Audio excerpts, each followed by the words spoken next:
Cool. Yeah, thanks so much for having me. I'm really excited. It's my first time in Armenia, so I'm really looking forward to exploring the city a bit. And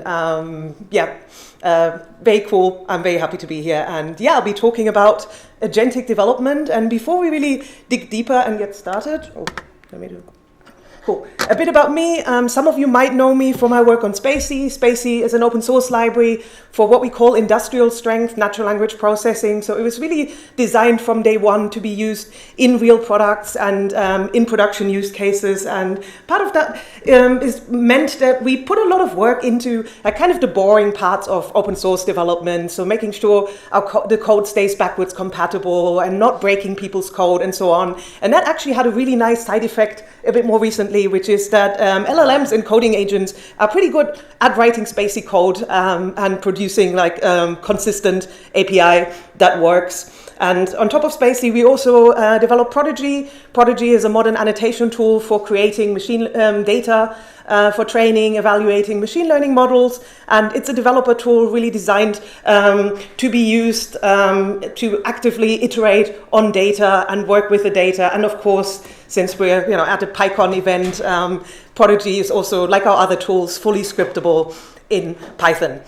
And overall, I would say we've built very powerful tools, but the problem has always been how to really use that power and how to bring it all together and make it easier for people to build their own AI systems. And that also led to something new we've been working on, and we're calling it ELF. It's currently in beta, and it's a virtual assistant and a collaborative platform for agentic NLP development, and basically adding superpowers to your coding assistant that makes it good at solving NLP problems and also using our tools to their fullest potential and bringing AI development in-house again. And it's currently in beta, and some of the ideas I'll be talking about today are actually really what inspired some of the new stuff we've been working on. And I'm very excited to share what we've built, how we've built it, and maybe what we can learn from that.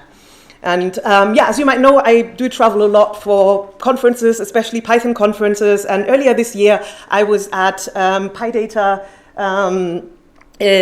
London. And let me just move. This is not very nice. And this quote from Jeremiah's Keynote, who you might know from Prefect and FastMCP, really stuck with me because he said, we used to build software for people to build software, and now we build software so software can build software. And especially coming from someone who builds developer tools, this really shows that not only have coding agents and coding assistants really changed the way we write code as developers, it also really changed the way we have to think about developer tools, which then in turn influences how people are writing code. So it really requires a pretty new and pretty different mindset. And what does this mean for AI development going forward? And I think as LLMs have developed, it's been very obvious that these models are really powerful, but it's been a bit less obvious really how to use that power. And come on. Why is it not? Okay, here we go. And I think some of that comes down to how LLMs and how they work. As you know, what you're really doing is you're predicting essentially the next word, and you're working with continuations of text, and that can work very well. But there are also use cases that even today models are still struggling with. And I think this example here, that's especially kind of confronting because if you're asking a model to reverse, for example, some strings, you can totally do that. And every time you get a response back, you can check is it correct. And interestingly, since the models don't really easily have access to character-based representations, this is something that's actually surprisingly hard still to these days. So, you do a transformation every time. Hopefully it's right. Maybe it's not. But of course, what you can do instead is you can transform the prompt into a program. So you can ask the model, hey, write a script to reverse these strings. And that means it only has to be right once. You write a script, and then you can run that, and you can run it reliably, cheaply, and transparently, and it will produce the same output every time. And in general, when it comes to LLMs, I think there's kind of one common vision, which is this one model to rule them all. All we need is a bigger model, ideally behind an API, and that model needs to be as good as it possibly can, and then basically that model becomes the system, and we're really using the LLM to do whatever we need. And that's also kind of the big promise that's been sold to us about AI, and especially from big tech companies. All we need is one model to rule them all. But is that really the best way to do this? I actually believe there's another way, and a much better way, which is instead of using LLMs as the system, we can use them to build the system. And that means that even for seemingly complex tasks that require custom machine learning, like sorting documents into categories, instead of using the LLM as the system to do it, we can use it to create data and to train a classifier that does the task instead. So we, again, transforming the prompt into a program or into a machine learning system. And this is definitely, something that's become a lot easier, especially with the help of coding assistants. But and if we're looking at, what are we getting here as a result, it's actually, has a lot of advantages. We end up with a system that's often much more accurate because we can really tune it to the specific task we have. We can end up with models that are really fast, that are small. They run in a data private environment. They're also significantly cheaper, which is, especially something nowadays people are really noticing their token costs and are monitoring their cloud costs and how much they're actually spending. And we're also ending up with systems that are much more transparent, modular, and reliable, because we don't depend on someone else or on someone else's API. And there are lots of other advantages. And what we can also see here is that this really aligns with the software development best practices that we've built up over the years as an industry. Like, we want our solutions to be modular, reliable, and also cost controlled. And training our own models and creating our own modular systems really aligns with that. And that's something that actually, we don't really get if we're following an approach where we use the LLM as the system. And this kind of idea of what we've also been calling LLM maximalism, it really actually goes against that. And it's never so fun to be like the guy on the left of that meme, but here we are. So he's saying, no, you can't just mix up all the steps of your task and ask an LLM to do it all. How will you ever make a reliable and extensible system that way? And the other guy goes, haha, LLM go, brr. That I think kind of sums up that approach. But now, if building our own systems and training our own classifiers is like obviously superior and a much better approach, why aren't we all working that way? Why don't we just do it? And there are lots of reasons. I think first, if you've ever trained a machine learning model, there's definitely a lot of steps, a lot of things you need to do, from defining your problem to creating data to doing the actual training and all kinds of data processing and pre-processing, post-processing, scripts, cleaning, and so on. So that makes the whole thing like really annoying. There's like, and especially also when it comes to operational complexity. There's, you need to run stuff on infrastructure. Everything's kind of connected, and as a result, people often find it so annoying that they really, cut corners and skip this, and then build up a lot of tech debt that way. And another problem is, well, you need data. People don't have data. I think a lot of people still believe this pretty outdated idea that creating your own data is like really annoying and really tedious. And so people try to avoid that as well. And of course, building your own classifiers really needs expertise and experience. And a lot of that is not even necessarily the stuff you learn by doing a PhD, although that probably helps. It's really having solved a lot of problems, the more you do it, the better you get at it. You need to have made a lot of mistakes to learn from them.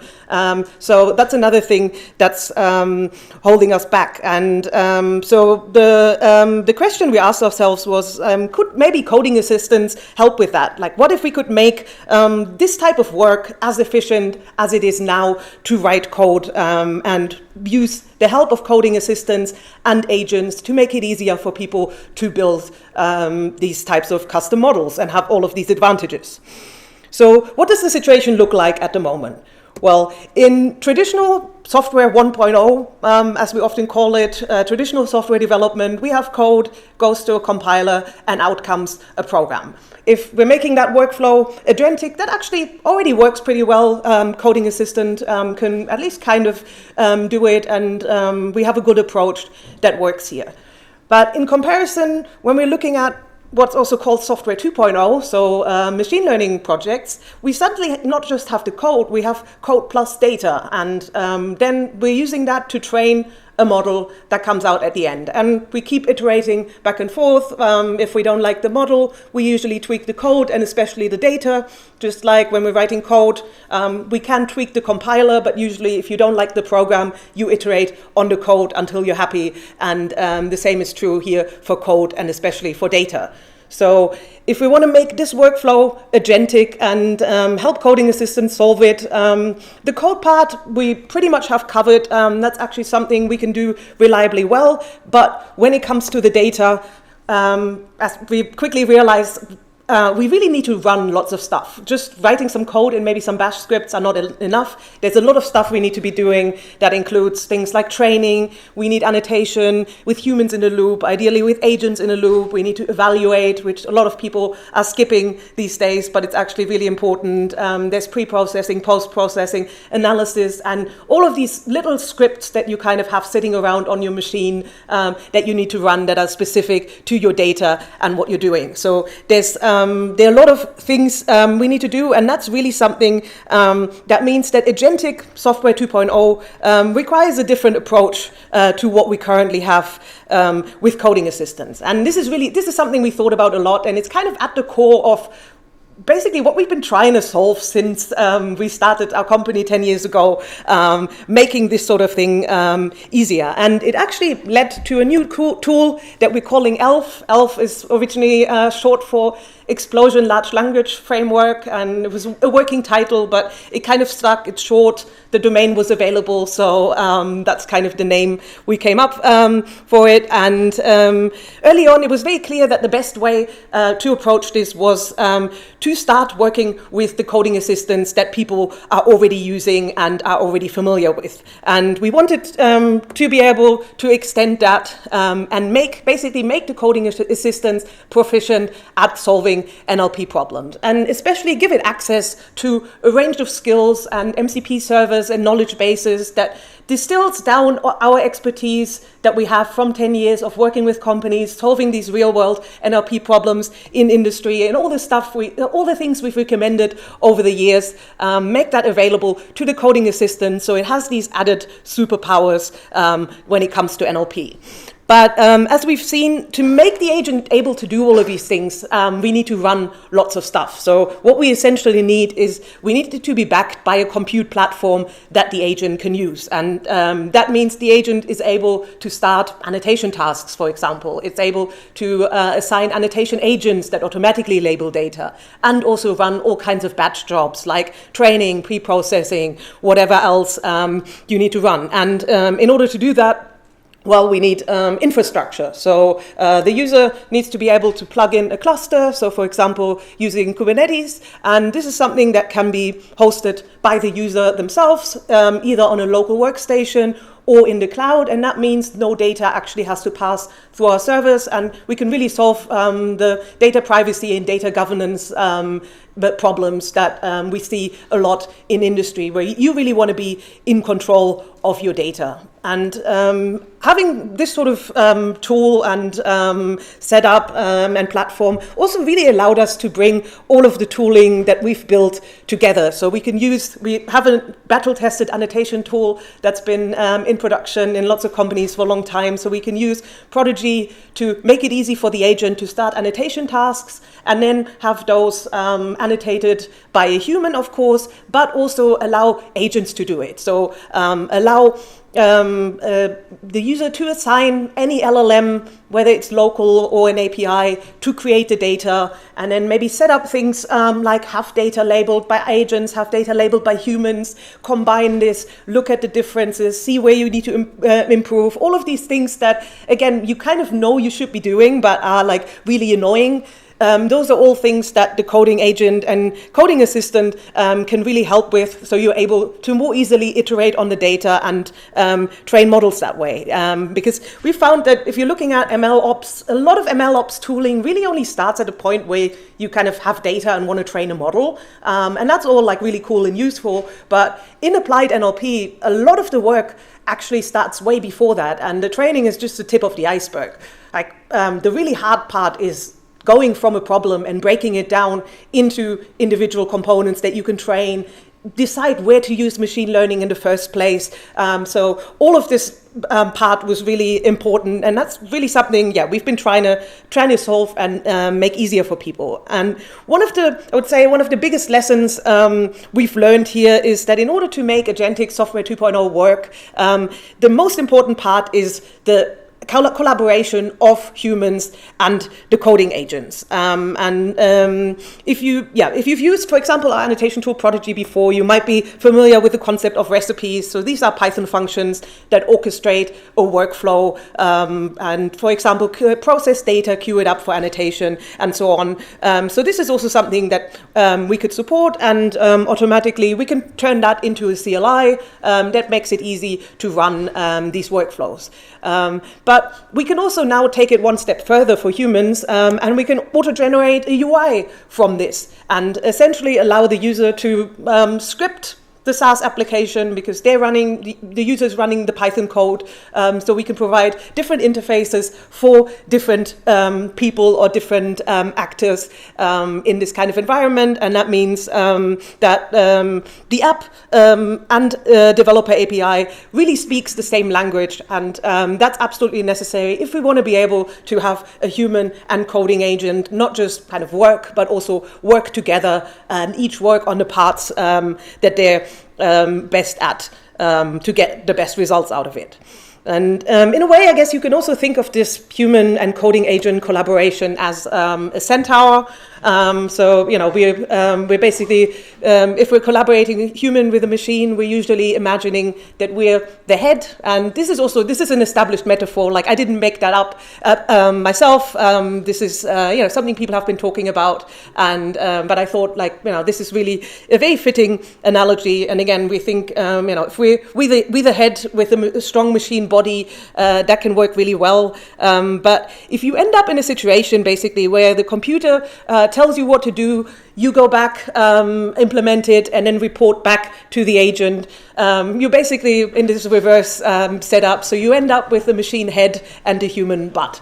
And that is something that we want to avoid. And I think this is also one of the reasons why a lot of these modern AI workflows feel so bad and really feel kind of enshittified, because the human is not actually driving, and instead the human is sort of the butt that just performs tasks and report back. So we want to have a situation where we are in charge and are properly collaborating with the agents. And so that means that we need shared interfaces and good interfaces that use the same CLIs and APIs that the humans are using, and also to allow tasks to be handed off efficiently back and forth between a human and an agent. And I think this again also highlights the importance of good programmable interfaces. And with agentic development, there's some people say that, well, coding is essentially free now, and does it really matter whether developer productivity is good, or does it matter what the developer APIs are, because ultimately you just have an agent write it, and who cares about the interfaces. But I actually believe the opposite is true. I think programmable interfaces are actually becoming more important than ever and not less, because these are really the collaboration points between the agent and the humans. So we should be thinking about code, and we should be thinking about how we can make interfaces that are programmable by both humans and by agents.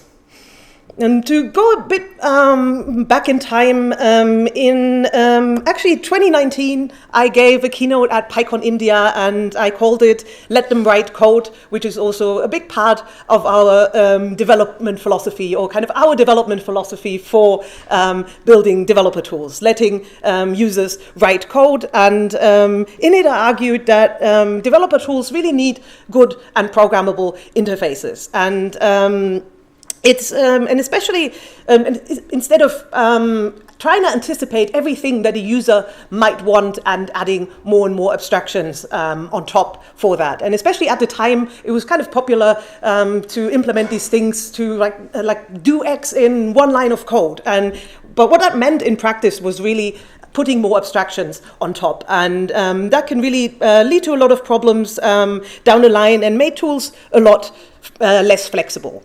And in this talk, I also actually included some of the common pushbacks that we'd get when presenting this idea, and also our answers to that. So one of them was, but isn't this exclusive? What about people who can't program? And the answer to that is, well, even if you can't program, you can still benefit a lot from an ecosystem that naturally develops if the tools are programmable and people can extend them. And similarly, another pushback is, well, but we want our tools to be easy to learn. Why should users know all of this other Python stuff?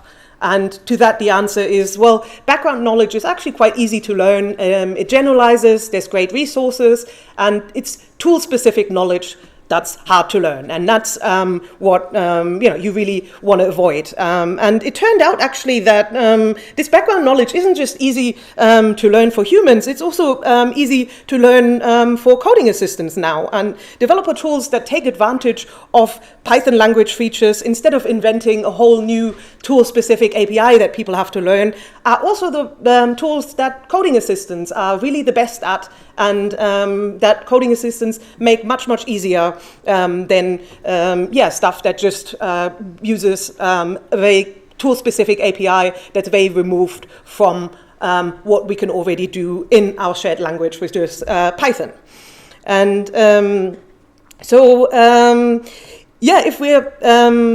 if we're doing this type of AI-supported development, and if we're using developer tools and LLMs to build systems, a big part of that obviously is the open source ecosystem, because that's really where developer tools happen. And going forward a bit, in 2024, I gave a keynote at PyCon Lithuania, and I called it "The AI Revolution Will Not Be Monopolized." And in it, I basically explained why open source beats economies of scale, even for LLMs. Because if you are using LLMs to build the system instead of as the system, you suddenly much more independent, and you can move dependencies on large language model APIs to the development process, which is a lot more easier to manage, and also means you don't need to rely on big tech companies that essentially benefit from economies of scale and having their tools so widely used. And that means essentially, if we're using open source tools to do that, that suddenly really changes the calculation, and we can do a lot more ourselves. And it also doesn't really become about which big tech company is going to win at AI. That's not really the question. We're all going to be doing AI instead of depending on our AI provider. And if we're looking at applied NLP and applied AI, LLMs are usually not the product in itself. They're usually parts of a product and a system, and they also can be swapped for different approaches. And you can also say that this sort of interoperability of tools is really the opposite of a monopoly. And when looking at the role of open source, the ecosystem and the tools, like one important question, of course, is why open source? Like, why are people using open source? And if we're looking at the reasons for companies and why they adopt it, I think there's a lot. We have tools that are transparent, extensible, programmable. We have tools that can move really fast. We have community vetting process. We have things that don't lock us in and that run in-house. And also, often open source is also free, but I believe that companies actually use open source for all of these other reasons. The fact that it's free is maybe a nice added bonus, but contrary to what I think a lot of people think, open source didn't just win because it's free. It won because it's extensible and programmable, transparent, and all of these other reasons. And actually, as we've seen previously, building your own custom AI components kind of come with exactly the same advantages as open source adoption. We also have modular components that are extensible. We can program things with it. We're not locked in to a specific vendor. And we have a very flexible setup of components that run in-house and can be swapped and interoperate with other components. And basically, with agentic development now, this is actually something that becomes a lot more achievable for everyone, and that's building custom and private AI in-house. So what can we take away from this all? I think, as we've seen, instead of using LLMs to build the system, we should follow a different, instead of using LLMs as the system, we should follow a different approach and think of using them as a tool to build much better systems. And the result of that are systems and applications that are much more independent, fully under our control, and also a lot cheaper, faster, and really follow the software best practices that we've built up as an industry over so many years. And coding assistant in general are a great help with this, but there's still a lot of work to do to make them not only good at software 1.0, but also software 2.0, which is machine learning projects. And to enable this kind of thing, the really important part is the human-agent collaboration. And that also means that apps, developer APIs, and agents need to speak the same language, because that's the collaboration point. So if we're looking at APIs, we're looking at what agents are doing, we're looking at UIs for humans. All of that needs to be consistent, so that we're not just executing things that the agent tells us to do. We want to be the head and we want to be driving. We don't just want to be the human butt of the machine system that tells us what to do. And finally, this also means that, contrary to what some people are thinking, code really is more important than ever and not less, even though we have the ability now to produce a lot of code in a lot of different ways. It's becoming a lot more important to have good developer APIs and good designs that we can benefit from to also use AI-assisted coding most efficiently. And of course, this really includes the open source ecosystem. And I think as a community, it's very important that we keep that in mind and really embrace open source as kind of the core of what we are doing and what we're working on, not just when it comes to code, but also when it comes to AI development. Yeah, thank you. I'll be available for questions. You can connect. I'll, of course, be around for the 2 days of the conference. If you're interested in some of the new stuff we've been working on, you can check out the beta documentation. You can also sign up for the waitlist. I can give you a demo as well if you have some use cases where you want to build some of your own models. And yeah, of course, I also have stickers available if you want, including some really new Vibe NLP designs. So you can find me afterwards, and we can also chat about stuff.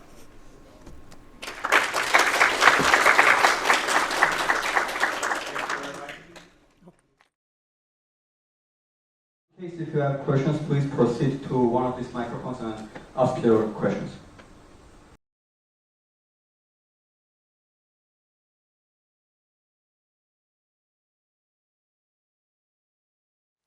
Yeah, so I would like to ask something about, like the infrastructure is always the hassle. Yeah. I mean, when you're using some API to some, let's say, corporate big LLM, it's very easy because you're just paying, I don't know, maybe very much, maybe you didn't calculate it well, but infrastructure needs to be invested, and maybe you can even rent the infrastructure. Sure, you're not going to build a data center for each model of yours, but like having these open source models always connected to hosting that and powering that model. So what's your approach to that? Like how you're doing it, or what is the, I don't know, advice on like running open source models?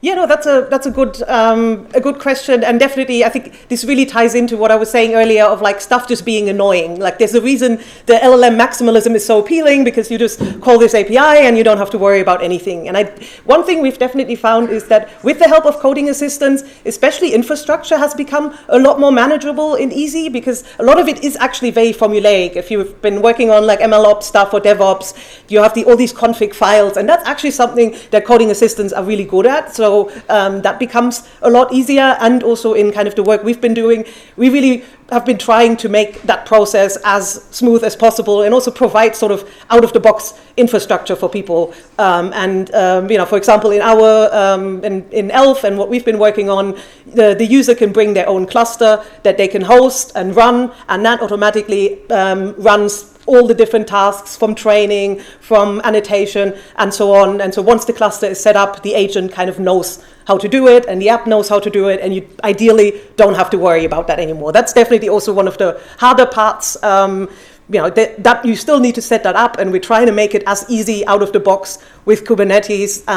And if you get stuck, Claude Code and other assistants can help. But I feel like once this is the kind of one hurdle, and once you cross that and have something in place, I think all of that will become a lot easier. And you also have this thing that you own, that you control. It runs on your machine. You can like look at it. You can turn the machine off if you want to, and you kind of control it. And I think this is kind of where all the tooling comes together. And I think that's an important point, because if that's not easy, then yeah, it's just too tempting to just use an API, or then you use an API and you realize, well, I can't ship this to production because we can't just rely on OpenAI for everything. It's overkill, it's slow, it's expensive, it's not private, and then that's where projects kind of go to die. So yeah, that is kind of one of the main things we're hopefully trying to make easier for people. Can you give an example of a successful usage of ELF in production? So currently we are still in beta, so we do have the first users using it, trying it out for their projects. We've been doing some kind of hands-on projects with teams as well. So one common use case we've seen where it worked really well is a company has like some information extraction tasks, like sorting documents, extracting information from documents. Maybe they have a prototype where they just use OpenAI for it, and they basically want to distill that model into a component they run themselves. For example, using something like Spacey. So you can basically tell it, hey, here's my problem, here's my data, here's my label scheme. How do I go about building a model? And it can queue up an annotation task. You can click through some examples, say yes or no, correct them. It can then go look at the data. You can even assign an agent to annotate data for you. It can train. Once you have the trained model, it can help you interpret the results, like what does it mean if the loss goes up and down, stuff like that. And then at the end of it, it can export a model that does exactly what the API did, just one that you control. So that's a use case that's worked really well. And then, of course, there's also the whole how to even get started for people who don't have the NLP expertise. Like you can actually describe, here's my business problem, and come up with a project plan that tells you exactly step by step what you're supposed to do next, how to think about the data. Maybe you have a label scheme in mind, how to categorize stuff, but it turns out that that's maybe not the right approach. Like, for example, having 200 labels in text classification is usually not so good. The question is, can you break it down differently? That's the kind of thing it can guide you through. So we've seen that being very successful. It's also been kind of a challenge to get the agent to push back a bit, because if you've used kind of Claude Code before, it really tends to glaze you a lot. Like, you describe what you want and it's like, oh, this is an excellent idea. Like, you're absolutely right about everything. And that's nice for you, but that's really not what you want. You kind of want someone to push back and be like, nah, you're probably wrong. So that's another use case where we've found some success, and we're also very excited about different use cases and having people try it out on what they're trying to build, whether it's they're already experienced at NLP or not. All of that is stuff we're trying to cover.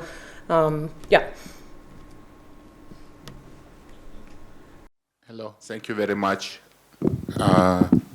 Thank you very much for the talk. I really like the metaphor for centaur metaphor, right?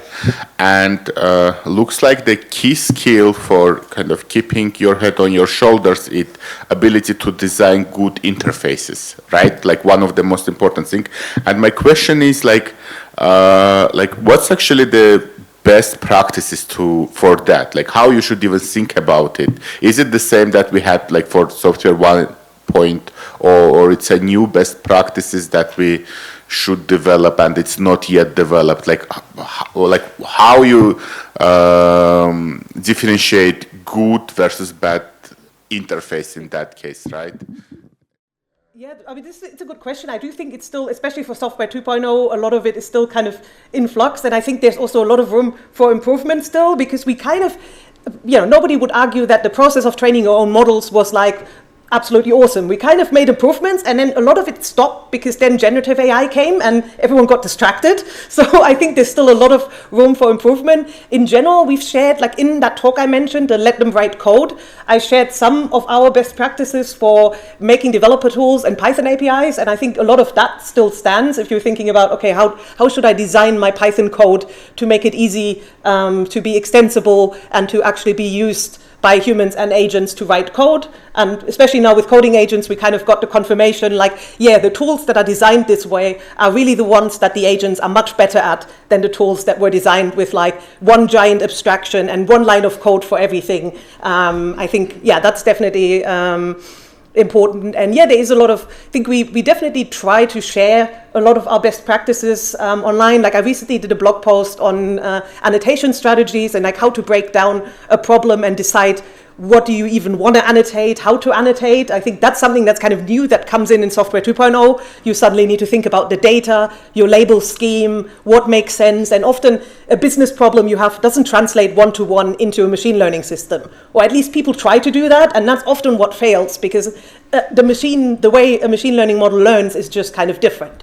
So I think there's definitely, if you're interested in some specifics, like there are definitely a lot of resources that I can point you to. And I also hope the ultimate goal is that with something like ELF, it can also do that interactively and give you the answers that I would give you if you came to us or an NLP consultant with like a question of like, how should I go about evaluation? And it should hopefully ideally give you the same advice that we would give you.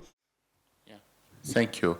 Just one follow-up question. Do I understand correctly that not hypothesis, but in practice right now, we think that actually LLMs not good at it. They are too verbose, they are do wrong assumptions. That's why this should be something defined by human. This like interface parts or API parts, or let's say in 1 month, like if it's a new release of like Anthropic model, that part also could be delegated to like model, or it's something like fundamentally should be human driven.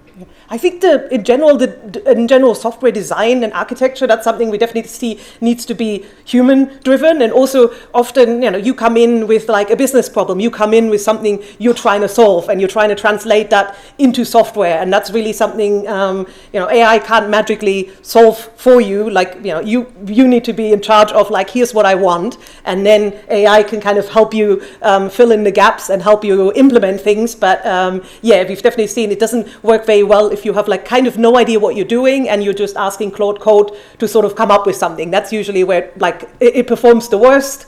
And also, you always need to remember that, well, ultimately, the model will output and predict the most sort of generic, most likely solution, and that can sometimes be good and can sometimes help you, but sometimes this can also just reproduce bad code that it's seen on the internet. And so I think having the best practices in mind can be very, very useful there, and especially also if you want to innovate. Like, innovation is like fundamentally kind of so a bit of the opposite of what you're doing if you're just predicting the most likely continuation. And I think that's really where we need a human, and we also need people to write the code that the coding models will learn from in the future to ideally be better. Thank you.